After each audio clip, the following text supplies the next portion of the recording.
Olá! O presente trabalho é sobre a remoção cirúrgica de cialólito de grandes dimensões em glândula submandibular, um relato de caso clínico. A cialolitíase é uma patologia comum das glândulas salivares, tendo como característica estruturas mineralizadas presentes em seus ductos ou no parênquima glandular, levando a obstrução parcial ou total do fluxo salivar. Apesar de idiopático, há várias teorias relacionadas à formação do cálculo salivar. Fatores como a calcificação ao redor de corpos estranhos, células epiteliais descamadas, bactérias ou produtos da decomposição bacteriana e o desequilíbrio iônico foram propostos para explicar a etiologia dos cialólitos. A maioria dos cálculos salivares tem origem na glândula submandibular. O trajeto alongado, tortuoso e ascendente do ducto de Wharton, a secreção mucosa e espessa e maiores concentrações dos íons de cálcio e fosfato podem ser responsáveis pela maior tendência a formar cálculos nessas glândulas. Os sintomas da cialolitíase podem variar dependendo do tamanho do cálculo. O tamanho das mineralizações normalmente é menor que 10 milímetros, mas em casos raros podem ultrapassar os 15 milímetros, sendo caracterizados como cálculos gigantes.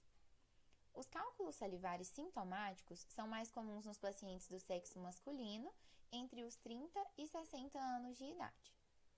O diagnóstico é feito pela associação dos exames clínico e radiográfico, ou ainda por meio de exames como a cialografia, a tomografia computadorizada, a ressonância magnética, etc.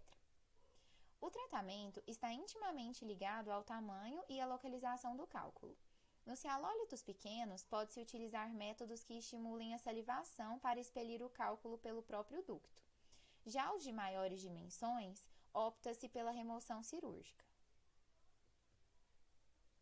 O presente trabalho objetiva relatar o caso da remoção cirúrgica de um cialólito com grandes proporções em glândula submandibular direita, de um paciente do gênero masculino, 48 anos, melanoderma, descrevendo e ressaltando a importância de reconhecer seus aspectos clínicos e histológicos, bem como o diagnóstico e o tratamento da alteração. O paciente RLF, sexo masculino, 48 anos, melanoderma, foi encaminhado para a Clínica de Estomatologia da Universidade Paulista, Campus Flamboyant, para avaliação de alteração assintomática estável e que não dificultava a realização das funções estomatognáticas, em decorrência de uma alteração detectada por radiografia de rotina ortodôntica. Em história médica pregressa, o paciente relatou ter tido na adolescência cálculo renal. Segundo relatos do paciente, há cerca de 2 meses foi observado o surgimento de um aumento de volume embaixo da língua. Em exame clínico intraoral, foi possível observar uma ligeira tumefação em assoalho de boca, próxima à carúncula da glândula submandibular direita, assim como apresentado na figura 2. A alteração apresentou-se consistente à palpação e com limites imprecisos. No exame radiográfico panorâmico, foi possível observar uma imagem radiopaca circunferencial, em região anterior e direita da mandíbula, com diâmetro de aproximadamente 30 milímetros, assim como representado na figura 3. Com base nos dados clínicos e radiográfico, foi postulada a hipótese diagnóstica de cialólito.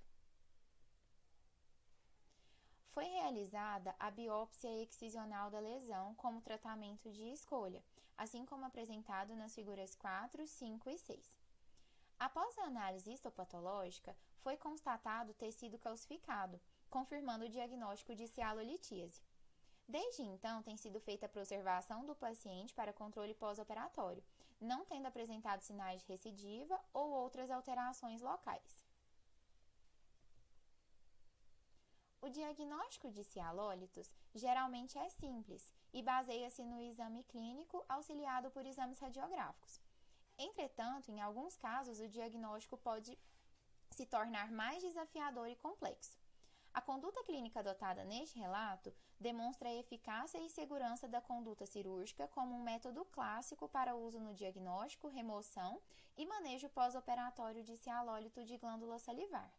Por isso, é importante o conhecimento pelo cirurgião dentista das alterações e patologias que podem acometer a cavidade bucal. O diagnóstico correto e o estabelecimento de uma conduta clínica ideal são fundamentais para a qualidade de vida e restabelecimento das funções estomatognáticas do paciente. Essas foram as referências utilizadas. Obrigada.